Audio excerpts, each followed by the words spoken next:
அனைவருக்கும் வணக்கம். இது உங்கள் அரியணை போலீஸ் அகாடமி திருவாரூர். ஸோ நம்ம அந்த கிளாஸில் என்ன பார்க்க போகிறோம் அப்படின்னா, பிசிஏ அண்ட் எஸ்ஏ எக்ஸாமில் கேட்க வாய்ப்புள்ள ஒரு 25 கேள்விகள், உளவியல் கேள்விகள். அதை வந்து மனப்பாடம் பண்ணுற கொஷின். இந்த கொஷின் வந்து மாறாது, ஆன்சரும் மாறாது. ஓகேவா? அந்த 25 கேள்வியில் ஏதாச்சும் ஒரு கேள்வி வந்து கேட்கறதுக்கு வந்து வாய்ப்பு இருக்குது, பயன்படுத்திங்க. ஸோ நம்ம அகாடமியில் பார்த்தோம்னா பிசிக்கான offline class new batch start பண்ணி போயிட்டுருக்கு. 18/9/2025 50 days ஸ்பெஷல் கிளாஸ். ஓகேவா? உங்களுக்கு வந்து ஃப்ரீயாக physical, material, hostel, class, test, discussion எல்லாமே உங்களுக்கு வந்து கண்டக்ட் பண்ணிகிட்ருக்கோம். ஸோ கான்டாக்ட் நம்பர் பார்த்தோம்னா 9789746931 இந்த நம்பரை கான்டாக்ட் பண்ணுங்கள். ஸோ எங்கே படித்தாலும் சரி, ஓகேவா, நீங்கள் என்ன பண்ணுங்கள் அப்படின்னா, நிறையா ஸ்கூல் புக்கை படிங்க, நிறையா ரிவிஷன் பண்ணுங்கள், நிறையா டெஸ்ட் எழுதுங்க, டிஸ்கஷன் பண்ணுங்கள், டெலகிராம் கியூஸ் அட்டன் பண்ணுங்கள். இதுதான் நம்ம வந்து வெற்றியை உறுதி செய்யக்கூடியது. ஓகேவா? படித்ததை திரும்ப திரும்ப படிச்சுட்டே இருங்க. இப்போ இந்த கேள்வி, ஃபஸ்ட்டு கேள்வி பாருங்கள். முதல் 100 இயல் எண்களின் கூடுதல் அப்படின்னு கேட்கலாம். அப்போ இல்லைனா 1 முதல் 100 வரை உள்ள எண்களின் கூடுதல் அப்படின்னு கேட்கலாம். எப்படி வேணாலும் கேட்கலாம். ஸோ இயல் எண்கள் அப்படிங்கிறது நமக்கு தெரியும். 0லேருந்து ஸ்டார்ட் பண்ணுறது தான் என்னது அப்படின்னா இயல் எண்கள். 1லேருந்து ஸ்டார்ட் ஆகிறது பார்த்தோம்னா, 0லேருந்து ஸ்டார்ட் ஆகிறது முழு எண்கள், 1லேருந்து ஸ்டார்ட் ஆகிறது இயல் எண்கள், நேச்சுரல் நம்பர் அப்படின்னு சொல்லுவாங்க. ஓகேவா? இதே கேள்வி எப்படி கேட்கலாம் அப்படின்னா, 1 முதல் 100 வரை உள்ள எண்களின் கூடுதல் அப்படின்னு கேட்டால் நம்ம என்ன பண்ணுவோம், இதுக்கு ஷார்ட்கட்டு ஃபார்முலா எல்லாமே தெரிஞ்சு வச்சுக்கணும். பொதுவாக இயல் எண்களின் கூடுதலுக்கான ஃபார்முலா பார்த்தோம்னா n × n+1 / 2. ஸோ இதில் என்னங்கிறது 50, n+1 51 / 2. ஸோ இதை அடித்தோம்னா 25. என்ன ஆன்சர் வரும்?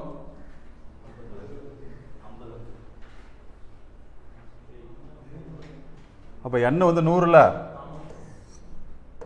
100 × 101 / 2 அடிச்சோம்னா 50. ஸோ என்னங்க பெருக்கணும்னா 50 50. இதுதான் ஆன்சர். ஸோ இது ஸ்டெப்பு.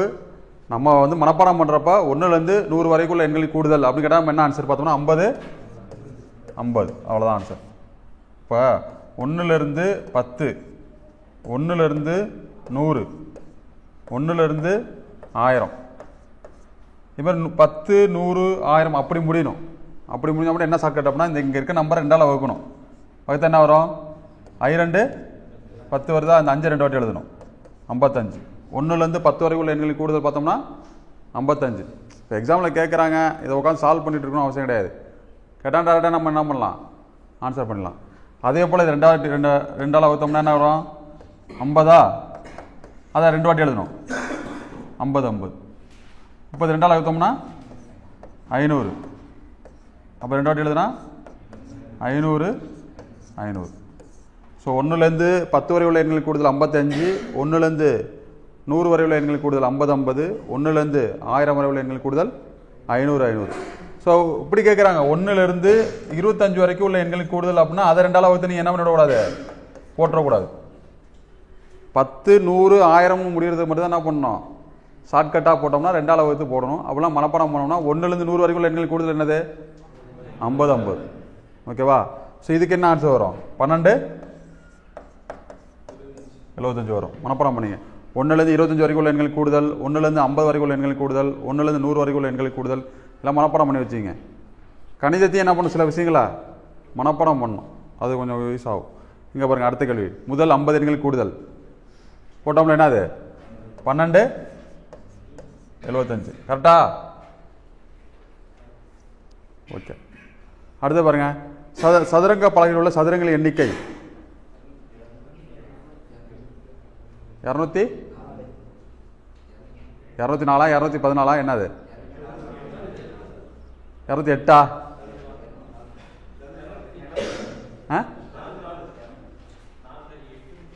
சதுரங்கள் 204.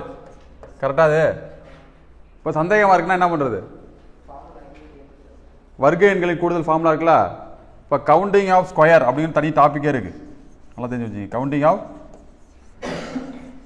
ஸ்கொயர் அப்படின்னு சொல்லிட்டு சதுரங்களின் எண்ணிக்கை அப்படிங்கிறதும் வர்க்க எண்களின் கூடுதல் கண்டுபிடிக்கிறதும் இந்த ஃபார்முலா n × n+1 2n+1 / 6. ஓகேவா? அதில் வந்து ரோ இன்ட்டு காலம் ஈக்குவல் ஆகணும். இப்போ பார்த்தோம்னு வச்சுக்கலாம், இப்போ 2 இன்ட்டு 2 ரோ 2 காலம் இருக்குது. இதில் எத்தனை சதுரம் இருக்குது? 6 இருக்கா? இல்லை எத்தனை சதுரங்கள் இருக்கு? 6 இருக்கா 5 இருக்கா என்ன இருக்குது? 5 அப்படி தானே? இப்போ என்ன 1 2 3 4 டோட்டலாக சேர்த்து 5. ஸோ இன்னொன்று சேர்க்குறாங்க அப்படி. அதாவது ரோ காலம் ஈக்குவல் ஆகணும் அப்படின்னா 1 2 3 4 இப்படினாலும் 4 வரணும். 1 2 3 4 இப்படினாலும் என்ன வரணும்? இப்படி இருந்தால் மட்டும்தான் இந்த ஃபார்முலா யூஸ் பண்ணணும். இப்போ சதுரங்க பலகையில் எப்படி இருக்கும்? 8 இன்ட்டு 8 இருக்கும் கரெக்டா? இந்த சைடு 8 இருக்கும், இந்த சைடு 8 இருக்கும். அப்போ 8 இன்ட்டு 8. இப்போ என்ன வந்து 8ன்னு எடுத்துக்கணும். சப்ஜெக்ட் பண்ணால் 8 8 + 1 9 2 8 16 1 17 டிவைட் பை 6 3 9 2 6 4 2 8 4 3 12 12 17 120 12 84 கூட்டினோம்னா என்னது 204. ஓகேவா? ஸோ நமக்கு ப்ரொசீஜர்னு தெரியுது.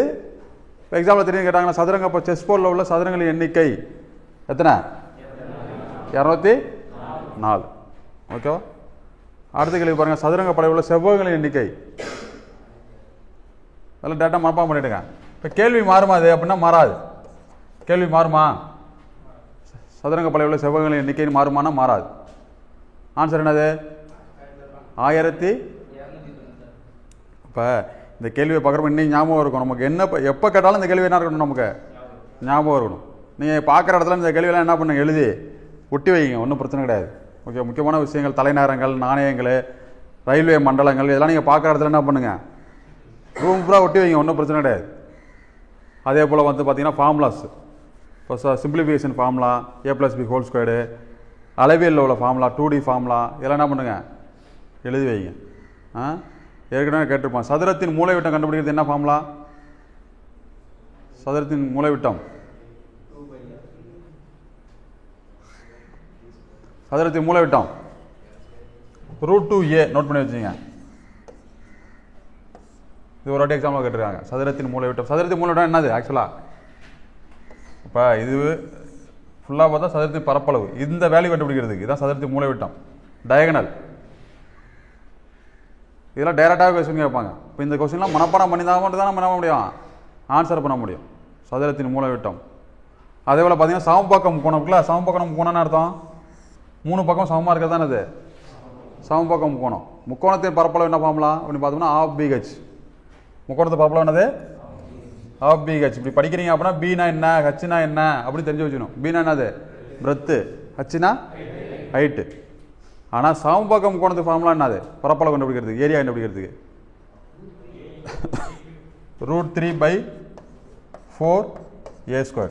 இதெல்லாம் வந்து டேரெக்டாக கேட்குற கேள்வி. இதெல்லாம் ஒரு 2 எக்ஸாம்பிள் கேட்டிருக்காங்க. இதுமாதிரி மக்கப் பண்ணுற கொஸ்டின் சில கொஸ்டின் என்ன பண்ணணும், மக்கப் பண்ணி வச்சுக்கணும். ஒரு மார்க்கும் நமக்கு பூஸ்டப் பண்ணி கொடுக்கும். எல்லாம் மறந்துடாதீங்க. ஓகேவா? ஸோ இப்போ பார்த்தோம்னா ஒரு அறை இருக்குது. ஒரு அறைன்னா என்னது? ஒரு அறை, ரூம். ரூம் அப்படிங்கிறது 3D அப்படி தானே? இது 3Dயா இல்லையா? நீளம் இருக்குது, அகலம் இருக்குது, உயரம் இருக்குது. அப்போ 3D. இந்த அறையில் வைக்கக்கூடிய மிகப்பெரிய கோளின் நீளம் அப்படின்னு கேட்குறாங்க. அப்படின்னா என்ன அர்த்தம்? செவ்வகத்தின் டயகனல், அதாவது செவ்வகம் கிடையாது, கன செவ்வகத்தின் டயகனல் அப்படின்னு கேட்குறாங்க. புரியுதா உங்களுக்கு? இப்போ இது கண்டுபிடிக்கிறது என்ன ஃபார்முலா?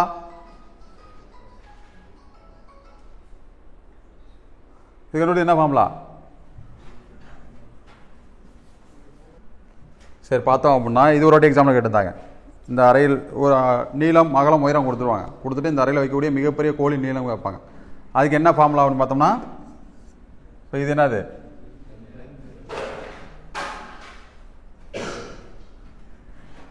இது பிரெத்து, இது ஹைட்டுன்னு வச்சுக்கிட்டா கூட, இது லென்த்துன்னு வச்சுக்கிட்டா, இது வேணாலும் வச்சுக்கலாம், ஒன்றும் பிரச்சனை கிடையாது. ஆனால் கொடுத்துரு வேல்யூ கொடுத்துருவாங்க. இப்போ L² ஆக்சுவலாக பிதாகரஸ் தேற்றம் தான், கரெக்டா இல்லையா? அதாவது என்ன அப்படின்னா √L² + B² + H². மனப்பாடம் பண்ணி வச்சு மூணுத்தையும் என்ன பண்ணணும், ஸ்கொயர் பண்ணி ரூட் எடுக்கணும். அதாவது எதுவுமே சரி, நீங்கள் ஞாபகம் மட்டும் வச்சுட்டீங்க அப்படின்னா, உங்கள் ஞாபக சக்தி இன்க்ரீஸ் பண்ணிட்டீங்க அப்படின்னா நீங்கள் பாஸ். என்ன சொல்கிறேன்னு புரியுதா உங்களுக்கு? என்ன ஞாபகம் பண்ணணும்? நம்ம படிக்கிற விஷயத்த ஞாபகம் படுத்தணும்.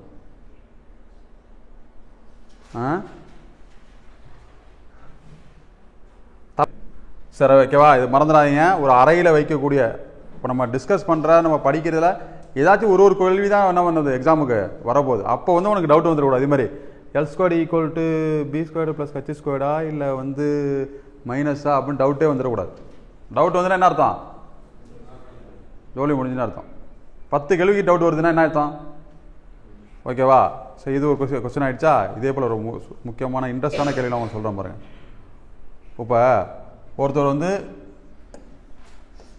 ஏலேருந்து பிக்கு போகிறாப்புல, ஏலேருந்து பிக்கு ஒரு 30 கிலோமீட்டர் வேகத்தில் போகிறாப்புல, பிலேருந்து சிக்கு 60 கிலோமீட்டர் வேகத்தில் போகிறாப்புல பர் மணிக்கு. அப்படின்னா இதோட ஆவரேஜ் ஸ்பீடு என்ன, சராசரி வேகம் என்ன? இந்த கேள்வி இப்படி வேறு மாதிரி கேட்குறாங்க. எப்படி கேட்குறாங்க? ஒரு ஏலேருந்து பிக்கு எக்ஸ் km/h வேகத்திலும், பியிலிருந்து ஏவுக்கு y km/h வேகத்திலும் சென்றால் அவர் சென்ற சராசரி வேகம் என்ன அப்படின்னு கேள்வி கேட்குறாங்க. யாராச்சும் சொல்லுங்க, ஆன்சர் சொல்லுங்க.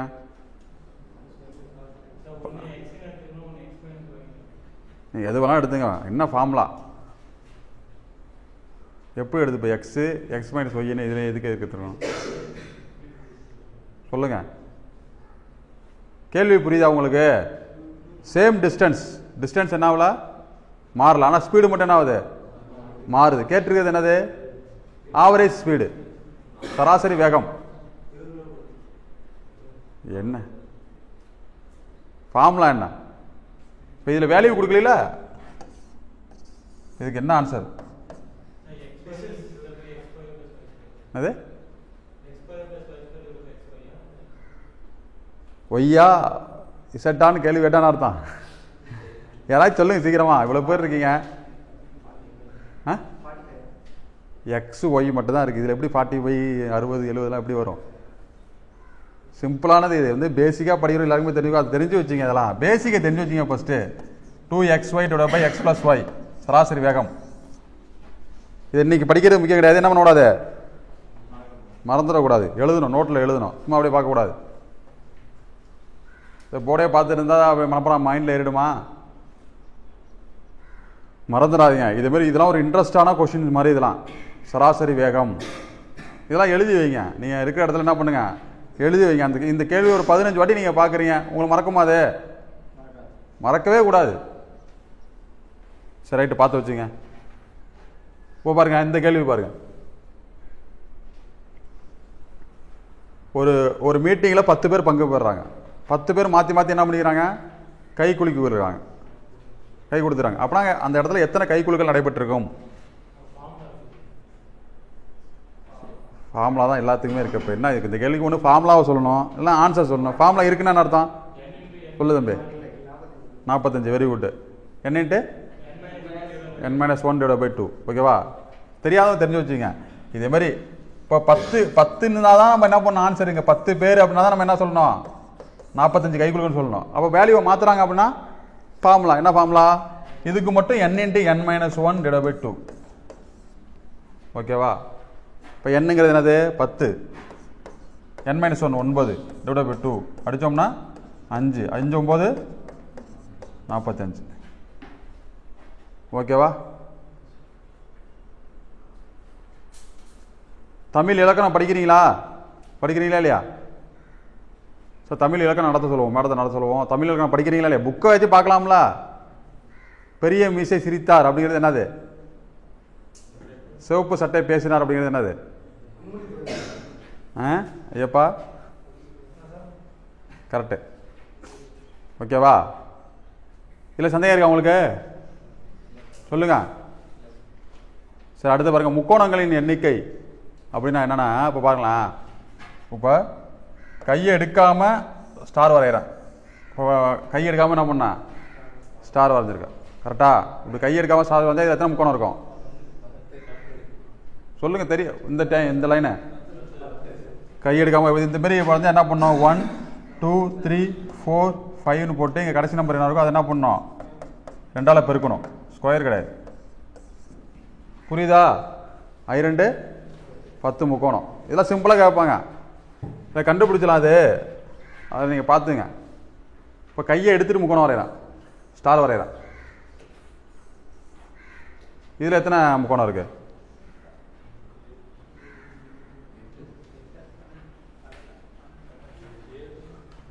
8 முக்கோணம் இருக்குது. ஓகேவா? எத்தனை முக்கோணம் இருக்குது? இப்போ இதில் பார்த்தோம்னு வச்சுக்கலாம், 1 2 3 4 5 ஆச்சா? அடுத்து பாருங்கள், இது ஒரு பாயிண்ட்டையும் வச்சு ஒரு முக்கோணம் வரையணும். என்ன பண்ணோம்? இந்த பாயிண்ட் வச்சு முக்கோணம் வச்சு எப்படி வரையலாம்?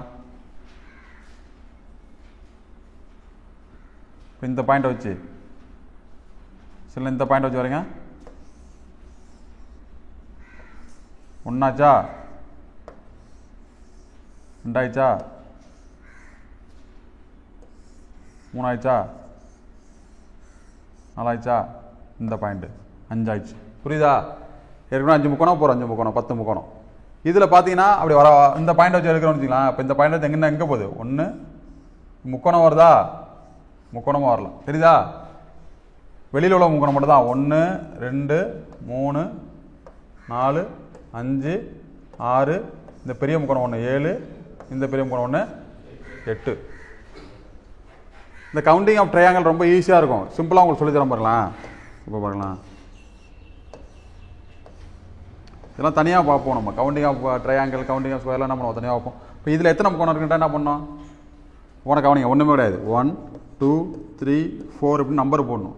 நம்பர் போட்டு எல்லா நம்பரையும் கூட்டினா அதான். 1 2 கூட்டினா 3 6 10. எத்தனை முக்கோணம் இருக்குது? புரியுதா? மறந்துடாதீங்க. சப்போஸ் இங்கே ஒரு கோடு போடுறாங்க அப்படின்னா ஒன்றும் கிடையாது. இங்கேயும் 1 2 3 போடணும். 1 2 3 கூட்டினோம்னா 3 2 5 5 1. மொத்தம் எத்தனை முக்கோணம் இருக்குது? 16 முக்கோணம். புரியுதா? புரிஞ்சுக்க முடியுதா இல்லையா? சிம்பிளாக இதை வந்து நீங்கள் ஒன்று முக்கோணத்தெல்லாம் தனித்தனியாக எண்ணிங்க அப்படின்னா ரொம்ப இதாக இருக்கும். ஆப்ஷன் எல்லாமே பார்த்தீங்கன்னா பக்கத்து ஆப்ஷன் தான் கொடுப்பாங்க. இது இப்போ இந்த கணக்கு ஆப்ஷன் கொடுப்பாங்கன்னா 15 16 17. நீங்கள் ஒவ்வொரு வாட்டியும் என்ற போய் ஒன்றா ஆகும், ஒவ்வொரு முக்கோணம் வரும். ஐடியா புரிஞ்சு? இப்போ இந்த கிளாஸை பொறுத்தவரை ஏதோ ஒரு விஷயம் கற்றுக்கிட்டோமா இல்லையா? நம்ம இதை வந்து திரும்ப ஞாபகம் வச்சுக்கணும். அதான் முக்கியமானது. ஓகே தானே? பார்த்தோம்னு வச்சுக்கலாம், 1 2 3 4 5 6 7 8 9 10. இது வரைக்குமே 10 கணக்கு முடிஞ்சிருக்கோம். இந்த 10 கணக்கு என்ன பண்ணணும்? ஞாபகம் வச்சுக்கணும். இப்போ இந்த கேள்விக்கு டேரக்ட் கேள்வி ஆன்சர் அரை வட்டத்தில் அமையும் கோணம், இல்லை அரை வட்டத்தில் அமையும் முக்கோணம் அப்படின்னு என்ன ஆன்சரு? செங்கோணம் முக்கோணம். அவ்வளோதான் ஆன்சர். என்னது? நீங்கள் அரை வட்டம் வந்து எவ்வளோ பெருசு போட்டாலும் சரி, இவ்வளோ பெருசு போட்டு முக்கோணம் வரைஞ்சாலும் சரி, இல்லை இவ்வளோ சின்னதாக போட்டு ஒரு முக்கோணம் வரைஞ்சாலும் சரி, இங்கே அமைகிற கோணம் என்னவாக இருக்கும்? கண்டிப்பாக செங்கோணம் முக்கோணமாக தான் இருக்கும். புரிஞ்சுக்க முடியுதா? மறந்துடாதீங்க. இப்போ இந்த கேள்வி நம்ம ஏற்கனவே பார்த்துருக்கோம். என்ன பார்த்துருக்கோம்? இப்படி கொடுத்து இது 70 டிகிரி அப்படின்னு கொடுக்குறாங்க அப்படின்னா எக்ஸ் டிகிரியோட ஆன்சர் என்ன சொல்லுங்க?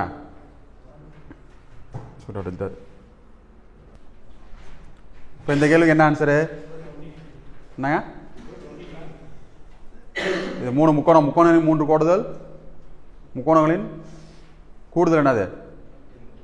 முக்கோணத்தில் 3 கோணங்களின் கூடுதல் 180 டிகிரி. ஓகேவா? அதில் நமக்கு தெரியுது ஒரு அரை வட்டம், அதில் ஒரு கோணம் என்னது? கண்டிப்பாக 90 டிகிரி. அப்போ 90 + 70 என்னது? 160. 180 கழிச்சிட்டோம்னா மிச்சம் எவ்வளவு? 20 டிகிரி தான் ஆன்சர். இதில் ஒரு டிகிரி கொடுக்க மாட்டாங்க. புரிஞ்சுக்க முடியுதா? புரியலையா? இதெல்லாம் புரிஞ்சுக்கிங்க. இப்போ இப்படி கொடுக்குறாங்க 50 எக்ஸ் டிகிரி 10 டிகிரி அப்படிங்கிறாங்க. இவ்வளோதான். இது வந்து எஸ்ஏ எக்ஸாமில் புதுசாக கேட்குற கேள்வி இது. ஓகே, இப்போ டிபார்ட்மெண்ட் கோட்டாலும் சரி, ஓப்பன் கோட்டாலும் சரி, இப்போ பிசி எக்ஸாமில் கேட்குறது வாய்ப்பு இருக்குது. இப்போ எக்ஸோட மதிப்பு என்ன? இதை கம்ப்ளீட் பண்ணால் என்ன ஆகும் பார்க்கணும். இதை கம்ப்ளீட் பண்ணால் என்னது? ஒரு பாகைமானி மாதிரி இருக்கா? அரை வட்டம் மாதிரி இருக்கா? மொத்த வட்டத்தோட கோணம் 360 டிகிரி, அரை வட்டத்தோட கோணம் 180 டிகிரி. இந்த 180ல் இது ஒரு 50 10 60 போயிட்டுனா எவ்வளவு? 180ல் ஒரு 60 போயிட்டுனா 120 டிகிரி. ஓகேவா? மறந்துடாதீங்க. சிம்பிளான கேள்வி. இதெல்லாம் கான்செப்ட் தெரிஞ்சால் மட்டும் தான் என்ன பண்ண முடியும்? போட முடியும். இப்போ இது யாருக்காச்சும் புரியாமல் இருக்கா நம்ம நடத்தினதில்? சார் ஒன்றுமே புரியலன்னு அழைச்சிருக்கீங்களா? கூட்டல் கழித்தல் தெரியலன்னா அது தெரியாது. புரிஞ்சுக்க முடியுதா? இதை இப்படி பார்க்கணும். இப்படி கொடுத்துட்டாங்க அப்படின்னா, இப்படி கொடுத்துட்டாங்கன்னா என்னது ஒரு வட்டம் மாதிரி. இது எத்தனை டிகிரி? 360 டிகிரி. புரிஞ்சுக்க முடியுதா? சரி, ரைட். வட்டத்தின் மிகப்பெரிய நான் அப்படின்னு கேட்குறாங்க. ஓகேவா? நான்னா என்ன? வட்டத்தில் ஏதேனும் 2 புள்ளிகளை தொட்டு வரையக்கூடிய தொடுகோடு தான் என்னது? 2 புள்ளிகளை இணைக்கும் கோடு. தொடுகோடு கிடையாது. தொடுகோடுனா வட்டத்தில் உள்ள ஏதாவது புள்ளி தொட்டு போகிறது தான் என்னது? தொடுகோடு. நான்னா வட்டத்தோட 2 புள்ளி ஏதோ ஒரு புள்ளி இணைக்கிற கோடு தான் அது நான். அதில் வட்டத்தோட மையம் வழியாக செல்லுது பார்த்தீங்களா, அந்த நான் தான் மிகப்பெரிய நான். அதுதான் என்னது? விட்டம். இப்போ விட்டம் அப்படிங்கிறது என்னது? வட்டத்தின் மையம் வழியாக செல்கின்ற நான். இப்போ நம்ம இப்படி வரையலாம், எப்படி வேணாலும் வரையலாம். ஒரு வட்டத்தில் எவ்வளோ நான் வரைய முடியும்? எண்ணற்ற நான் வரைய முடியும். இது கேள்வி. இன்ஃபினிட்டிவ் என்னது? இப்போ 2 புள்ளியை வச்சு எத்தனை கோடு வரைய முடியும்? இது ஒரு டிக்கெட் தாங்க. 2 புள்ளிகளை கொண்டு வரையக்கூடிய கோடுகளின் எண்ணிக்கை எத்தனை கோடு? ஒரு கோடு தான். ஒரு புள்ளியை வச்சு வரையக்கூடிய கோடுகளின் எண்ணிக்கை எண்ணற்ற கோடு. இப்படி வரையலாம், இப்படி வரையலாம், இப்படி வரையலாம். புரிஞ்சுக்க முடியுதா உங்களுக்கு? யோசிக்க வைப்பாங்க நம்மள. அடுத்த பாருங்க, கேள்வி பாருங்க. 1 முதல் 100 வரை உள்ள பகா எண்களின் எண்ணிக்கை. 1லேருந்து 100 வரைக்கும் உள்ள பகா எண்களின் எண்ணிக்கை. பார்த்தீங்களா? ஒருத்தர் ஆன்சர் பண்ணுறாப்புல. இதெல்லாம் டேரெக்டாக மனப்பாடம் பண்ணாதான் என்ன பண்ண முடியும்? ஆன்சர் பண்ண முடியும். எண்ணிட்டு உட்காந்துருக்க முடியாது, எழுதிட்டு உட்காந்துருக்க முடியாது. சொல்லுங்கள். 1 முதல் 100 வரை உள்ள பகா எண்களின் எண்ணிக்கை மறந்துடக்கூடாது. இப்போ பாருங்களா, இது ஒரு நல்ல சூப்பரான கேள்வி. கூட்டு சராசரியை பொறுத்தளவுக்கு கூட்டு சராசரின்னு ஒன்று இருக்குது, திட்ட விலகம்னு ஒன்று இருக்குது. இது என்ன சார் கூட்டு சராசரி திட்ட விலகம்லாம்? நீங்கள் உள்ளே இருந்து என்ன பண்ணுங்கள், அதுக்கப்புறமா ஆய்வு பண்ணிங்க. இப்படி மட்டும் ஞாபகம் வச்சுங்க. கூட்டு சராசரி மாறும். என்னது? எழுதுங்க. சராசரி மாறும், திட்ட விலக்கம் மாறாது. சராசரி என்னவா? அவ்வளோதான். சராசரி மாறும், திட்ட விலக்கம் மாறாது. புரியுதா? அப்படின்னா என்ன? இப்போ பாருங்க, கேள்வி பாருங்க. 5 எண்கள் கூட்டு சராசரி 15. ஒவ்வொரு எண்ணுடன் 5 கூட்டினால் கிடைக்கக்கூடிய புதிய சராசரி. அப்படின்னா என்ன பண்ணணும்? கூட்டுனா கூட்டிடணும். ஏற்கனவே உள்ள சராசரியோட எதை கூட்டுறாங்க? 5 கூட்டுறாங்களா? 5 கூட்டினா புதிய சராசரி எத்தனை? 20. கூட்டினா கூட்டணும், கழிச்சா கழிக்கணும், பெருக்கினா பெருக்கணும், வகுத்தா வகுக்கணும். ஆக மொத்தத்தில் சராசரி என்ன ஆகும்? மாறும். புரியுதா? சராசரி என்னவாகும்? இப்போ இந்த கணக்கெல்லாம் வந்து போட்டால் என்ன பண்ணால் ஃபஸ்ட்டு கூடுதல் கண்டுபிடிச்சி அதுக்கப்புறம் ஒவ்வொரு வேலையோட 5 கூட்டி அதுக்கப்புறம் வகுக்கணும். அதெல்லாம் தேவையில்லாது. நீங்கள் என்ன பண்ணாலும் இதான் ஆன்சர் வரும். கடைசியில் இந்த கேள்வி என்ன ஆன்சர் வரும்? 20 தான் வரும். ஆனால் தெரிஞ்சிருக்கணும், சராசரி மாறும். கூட்டினா கூட்டணும், பெருக்கினா வகுத்தா. புரிஞ்சுக்க முடியுதா? ஒவ்வொரு கேள்வியும் முக்கியமான கேள்வி தான். ஒவ்வொரு கேள்வியும் எக்ஸாம்பிள் என்னது? கேட்ட கேள்வி தான். இந்த கேள்வியில் இந்த கேள்வியை நம்ம சொல்லணும். இப்போ சராசரிலேருந்து ஒரு கேள்வியை சொல்லு அப்படின்னா சொல்லணும். ஒரு பிளட் ரிலேஷன்லேருந்து ஒரு கேள்வியை சொல்ல என்ன பண்ணணும்? கேள்வியை ஃபஸ்ட்டு நம்ம சொல்லணும். கேள்வி உனக்கு சொல்ல தெரியலனா அந்த கான்செப்ட் உனக்கு தெரியலன்னு அர்த்தம். இப்போ இந்த கேள்வி ஆன்சர் சொல்லுங்கள். இப்போ என்ன பண்ணிடுறாங்க? கூட்டு சராசரி 15. ஒவ்வொரு நிமிடம் என்ன பண்ணுறாங்க? 5 பெருக்குறாங்க. அப்போ 5 பெருக்கினா என்ன பண்ணணும்? ஏற்கனவே உள்ள சராசரி என்ன பண்ணணும்? பெருக்கணும். அவ்வளோதான். 15 × 5 75. ஓகேவா? இது சராசரி. இப்போ திட்ட விலக்கம் பாருங்க, அதே தான். 5 தரவுகளையும் திட்ட விலக்கம் மேக்ஸிமம் பார்த்தா திட்ட விலக்கம் வந்து 0லேருந்து 1 வரைக்கும் தான் இருக்கும். என்ன இருக்கும்? 1க்கு மேலே போகாது. திட்ட விலக்கத்தோட வேல்யூ என்ன ஆகுது? இப்போ திட்ட விலக்கம் 5 தரவுகளையும் திட்ட விலக்கம் 0.7 எனில் ஒவ்வொரு எண்ணுடன் 5 பெருக்கினால் கிடைக்கும் புதிய திட்ட விலக்கம் 0. அதே தான். திட்ட விலக்கம் என்ன ஆகுது? மாறாது. புரியுதா? 250 50% என்னன்னு கேட்குறாங்க. ஒரு நம்பர் கொடுத்து 50% கேட்டாமல் என்ன பண்ணோம்னா ஒன்றுமே கிடையாது. என்னது? 50% கேட்டால் என்ன நம்பர் இருக்கோ டிவைட் பை 2 போட்டால் அது ஆன்சர். என்ன ஆன்சரு? புரியுதா? அது எந்த நம்பர் வேணாலும் திருப்போது. ஒரு நம்பரை கொடுத்து அதோடைய 50% கேட்குறாங்க அப்படின்னா என்ன பண்ணணும்? Divide by 2. 25% கேட்குறாங்கன்னா டிவைட் பை 4. ஓகேவா? இப்படி ஞாபகம் வச்சுங்க. 50% கேட்டால் என்ன பண்ணோம்? Divide by 2. 20% கேட்டாங்கன்னா டிவைட் பை 4. 12.5% கேட்டாங்கன்னா டிவைட் பை 8. இதெல்லாம் ஞாபகம் வச்சுங்க. பர்சன்டேஜ் வந்து தனியாக வந்து ஃபோக்கஸ் பண்ணி என்ன பண்ணணும், படிக்கணும்.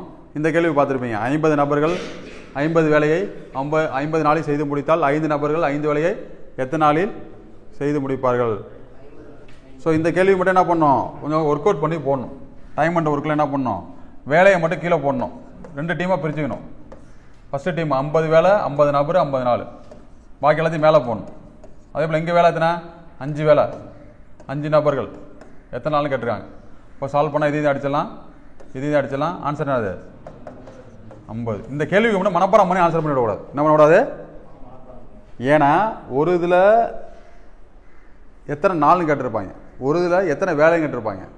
ஒரு இதில் 5 நபர் 5 வேலையை 5 நாள் செய்து முடித்தால் 50 வேலையை 50 நாளில் எத்தனை, அப்படி மாற்றி கேட்பாங்க.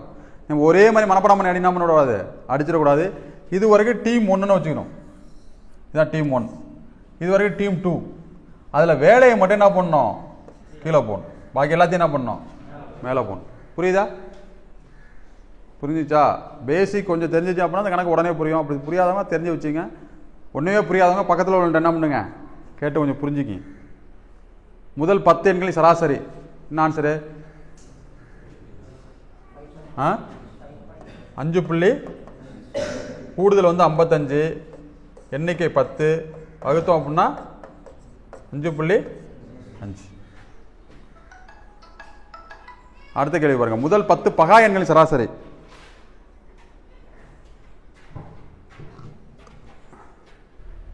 சரி பாருங்க, முதல் 10 பகா எண்களின் சராசரி அப்படின்னா என்ன பண்ணணும், ஃபஸ்ட்டு முதல் 10 பகா எண்கள் கூடுதல் கண்டுபிடிக்கும்.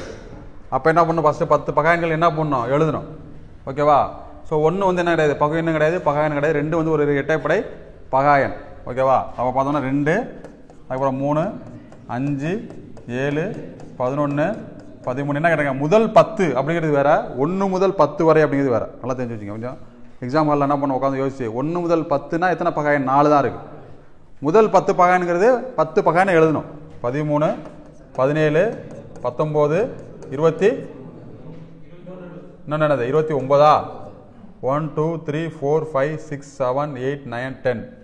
நல்லா தெரிஞ்சு வச்சிங்க. நம்ம எஸ்ஏ எக்ஸாம்லாம் நிறைய கேள்விகள் வரும் மேக்ஸ் சம்மந்தமாக. பிசி எக்ஸாம் பொறுத்தளவுக்கு மேக்ஸ் சம்மந்தமான கேள்வி என்ன வரும், குறைவாக தான் வரும். நீங்கள் பார்க்க வேண்டியது எல்லாமே என்ன பண்ணணும், சைக்காலஜி ரிலேட்டடாக, blood relation, coding and decoding, direction, pie chart, percentage, letter series, number series, Venn diagram, syllogism. இதில் நல்லா ஸ்ட்ராங்காக இருந்தாவே நீங்கள் மேக்ஸிமம் என்ன பண்ணிடலாம், 20க்கு 18, 19 எடுத்துடலாம். 2 கேள்வி மட்டும் தான் என்ன ஆகும், நம்ம பார்க்குற கேள்வி மாதிரி வரும். 2 கேள்வி ஃபார்முலா வச்சு. பார்த்தீங்களா, போன பிசி எக்ஸாம் பார்த்தீங்களா, கொஸ்டின் பார்த்தீங்களா, அதில் என்ன கேட்டிருக்காங்க, ஃபார்முலா கேட்டிருக்காங்களா, ஒரு கேள்வி வைப்பாங்க. ஒரு 2 கேள்விக்கு தான் நம்ம நிறைய விஷயங்கள்.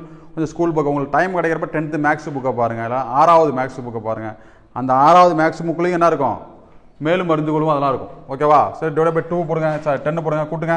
5, 10, 17, 28, 31, 41, 48, 58, 67, 77, 80, 90, 119. கரெக்டா? 119 கரெக்டா தப்பா? 129 ஏதாச்சும் விட்டுருப்பேன். 129 டிவைட் பை 10 போட்டோம்னா 12. இப்போ இதை போடுறதுக்கு எவ்வளோ ஆச்சு, கொஞ்சம் டைம் ஆனிச்சு. ஆனால் எஸ்ஏ எக்ஸாம்லலாம் டைம் ரொம்ப முக்கியமானது. மனப்பாடம் பண்ணி எப்போ கேட்டாலும் ஒரு 10 நாள் கழிச்சு முதல் 10 பகாயன்கள் சராசரி 12.9 அடிச்சிங்கன்னா உனக்கு கிட்டத்தட்ட 2 நிமிஷம் சேவ். 2 நிமிஷத்தில் 5 ஜிகே கொஸ்டின் அடிக்கலாம். எத்தனை கொஸ்டின் அடிக்கலாம் பார்த்து வச்சுங்க. முதல் 1000 எண்களின் சராசரி அப்படின்னு கேட்டுருக்காங்க. 1லேருந்து 1000 வரைக்கும் உள்ள எண்கள் சராசரி அப்படின்னு கேட்டால் என்ன பண்ணணும், ஒன்றுமே கிடையாது. 1 + 1000 டிவைட் பை 2 கூட்டினா என்ன வரும், 500.5. அவ்வளோதான், சிம்பிளாக. தொடர்ச்சியாக வர எண்களை சராசரி கேட்டால் முதல் எண்ணி கடைசி எண்ணி கூட்டி டிவைட் பை என்ன பண்ணணும், 2 போடணும். புரிஞ்சுக்க முடியுதா? இதெல்லாம் வந்து உங்களுக்கு பழகி போயிருக்கணும். என்ன இருக்கணும், என்ன பண்ணணும், பழகி போயிருக்கணும். அடுத்து பாருங்க, ஒற்றைப்படை எண்களின் கூடுதல் கண்டுபிடிக்கிறது வாய்ப்பாடு. ஃபார்முலா 1 + 3 + 5 + 7. என்ன ஃபார்முலா சொல்லுங்க, n². என்னது, ஒற்றை எண்களின் கூடுதல். திடீர்னு புதுசாக கேட்குறப்ப உங்களுக்கு வித்தியாசமாக இருக்க பார்த்தீங்களா, சேர்த்து இப்போ சொல்கிறப்ப ஈஸியாக இருக்கும். புரியுதா புரியலையா? ஒற்றைப்படை எண்களின் கூடுதல். 1 முதல் 10 வரை உள்ள அனைத்து எண்களாலும் மீதி என்று வகுப்படும் எண் அப்படின்னு கேட்டுருக்காங்க. ஓகேவா? இந்த கொஸ்டின் நீங்கள் தான் சால்வ் பண்ண போகிறீங்க. ஒன்றுமே கிடையாது. 1லேருந்து 10 வரைக்கும் உள்ள எண்களுக்கு எல்சிஎம் கண்டுபிடிக்கணும். என்ன கண்டுபிடிக்கணும், எல்சிஎம் கண்டுபிடிச்சி உங்கள் ஆன்சரை நீங்கள் என்ன பண்ணுங்கள், கமெண்ட் பண்ணுங்கள். ஓகே தானே? ஸோ கிட்டத்தட்ட 30 கேள்விக்கிட்ட நம்ம டிஸ்கஸ் பண்ணியிருக்கோம். இந்த வீடியோவை அப்லோட் பண்ணுறா நீங்கள் என்ன பண்ணுங்க, உங்களுக்கு பற்றி சந்தேகம் வரப்போ திரும்ப பாருங்கள். நம்ம நிறையா படிக்கணும் அவசியம் கிடையாது, கொஞ்சம் படித்தாலும் தரமாக படித்தா ஈஸியாக பாஸ் பண்ணணும். மொத்தமே ஒரு 10 டாபிக் தான் சைக்காலஜி. 6வது 10வது சயின்ஸு, 6வது 10வது சோசியல், கரண்ட் அஃபேர்ஸு, தமிழ் படிக்க போகிறோம். 10th சயின்ஸு 10th சோசியலுக்கு மட்டும் என்ன பண்ணணும், டெய்லியுமே படிக்கணும். டெய்லியும் படிக்கிறதா டெய்லி ஒரு பாடம் என்ன பண்ணணும், 10th சயின்ஸ் சோசியல் என்ன பண்ணணும், படிச்சுட்டே இருக்கணும். 6வதுலேருந்து 8வது வரைக்கும் என்ன பண்ணணும், முக்கியத்துவம் கொடுக்கணும். இப்படிலாம் படித்தோம்னா ஈஸியாக பாஸ் பண்ணிட்டு என்ன பண்ணலாம், போயிட்டே இருக்கலாம். எக்ஸாமில் 63 மார்க்கு இல்லை 64 மார்க்கு, ஃபிசிக்கல் 24 மார்க்கு, 88 மார்க் அடிச்சுன்னா போலீஸ், அவ்வளோதான் முடிஞ்சுட்டு. அனைவருக்கும் அரியணை போலீஸ் அகாடமி சார்பாக வெற்றி வாழ்த்துக்கள். நன்றி, வணக்கம்.